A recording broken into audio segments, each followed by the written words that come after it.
بص الجمال والعظمة، احلى صينية مكرونة بشاميل وغرقانة بالجبنة والصوص الابيض من ربع كيلو بس لحمة مفرومة. واقول لكم على تكات ازاي نضاعف اللحمة المفرومة علشان كل المكرونة تبقى متغلفة باللحمة. بصوا وهي سخنة ازاي وسايحة، بصوا الجمال. والله يا جماعة المكون اللي انا حطاه مش هيفرق في الطعم. بصوا وتعالى اقول لكم عملتها ازاي. دلوقتي معايا بقى بصل كتير، 3 بصلات كبار وفلفلتين كبار ونص فلفل احمر اللي هو الالوان ده، بقى هو مكون السحر اللي بقولكوا عليه اهو. هتنقعي نص كوبايه برغل، هتنقعيها في ميه سخنه بتاع ربع ساعه كده 10 دقايق، وهتصفيه زي ما انا بصفيه كده اهو. بصوا هيزود الكميه ويضاعف معاكي اللحمه المفرومه من ربع كيلو، هتشوفيها والله بقت نص كيلو ازيد كمان. هتحطيه عشان برضو ما تحسيش بطعمه، افرموه مع البصل والفلفل زي ما انتوا شايفين اهو، بفرمه معاكوا اهو. اهو بصوا بعد الفرم، بصوا بقى عامل ازاي، اختفى ولا هيبين طعمه في اللحمه المفرومه. هنا بقى بصوا كيلو اهو، كيلو اللحمه المفرومه اهو، ده كيلو لحمه مفرومه. ما حطيت مع حته زيت او سمنه، وهديها بس صدمه كده، تشويحه بس بسيطه كده، وبعد كده هنزل عليها بالمكونات ده، بالمكونات. واللهم صل وسلم وبارك على سيدنا محمد وعلى اله وصحبه اجمعين. ما تنسوش يا حبايبي تعملوا لايك للفيديو واشتراك، ولو عجبكم الفيديو يا ريت تدعموني باحلى لايك واحلى كومنت.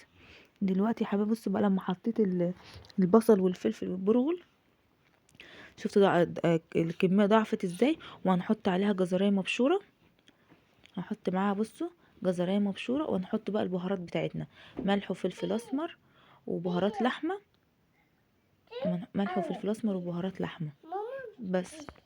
وحطينا البهارات كده زي ما انتوا شايفين، وبقعد اقلب فيها واسيبيها بقى ايه. بصوا شكلها عامل ازاي. هسيبها بقى على عين التانية تستوي، وتعالوا بينا نعمل بقى ايه البشاميل. هنا هنحط معانا 4 معالق سمنة كبار، هنحط معانا 4 معالق سمنة كبار، وهننزل ب4 دقيق برضو، وهنشوحهم في بعض عشان ما يحصلش تكتلات اهو. زي ما انتوا شايفين انا حطيت 4 معالق دقيق والسمنة، وهقلبهم في بعض كده لحد ما ايه الدقيق يختفي مع السمنة علشان ما تكتلش معاكم. في هنا بقى مكون سحر تاني انا بعمله، مكون سحر تاني انا بعمله. بس نغلي اللبن وهقول لكم عليه. هتحطي ميه سلق المكرونه، هتقعدي تقلبي هتقعدي تقلبي فيها. ودي دلوقتي اهو ميه سلق المكرونه عشان فيها نشا وهتربط معاكي على طول. هنا بقى حطيت ملح وفلفل اسمر، ملح وفلفل اسمر ومرقه وحبه حبهان مطحون، هتقلبي فيهم بصوا لحد ما القوام ايه. بصوا بقى حلو ازاي. طفيت النار علشان ايه ما يتقلش اكتر من كده. حطيت شويه جبنه موتزاريلا بقى زي ما انت عايزه، انا حط بس كيس كده ميكس جبن حطيته وقلبتها تقليبه علشان ايه. بصوا هنا يا حبايبي بعد ما البشاميل استوى، دلوقتي بقى بصوا انا بعمل ايه. مش بحط مكرونه تحت ولحمه مفرومه فوق ومكرونه تحت، لا انا بحط الكميه كلها وبحط شويه مكرونه بشاميل، وبعد كده بحط اللحمه واخلطهم كلهم مع بعض بحيث تطلع كلها فيها لحمه مفرومه، وما تبقاش مكتومه منك حته فيها لحمه مفرومه وحته ما فيهاش. فلا كده انا بعتمد دي واعتمدوها والله هتبقى حلوه قوي. بصوا بقى اللحمه ما شاء الله بقت جميله ازاي. بصوا بقى هترمي معايا كميه ما شاء الله عليها اللهم بارك، تحفه جدا جدا جدا. هترمي معايا كميه ومش هتحسي اصلا بالبرغل، طعم البرغل فيه مش هتحسي طعم البرغل فيه. انا بس بقلب المكونات كلها كده، بقلب المكونات كده كلها مع بعض اهو زي ما انتم شايفين.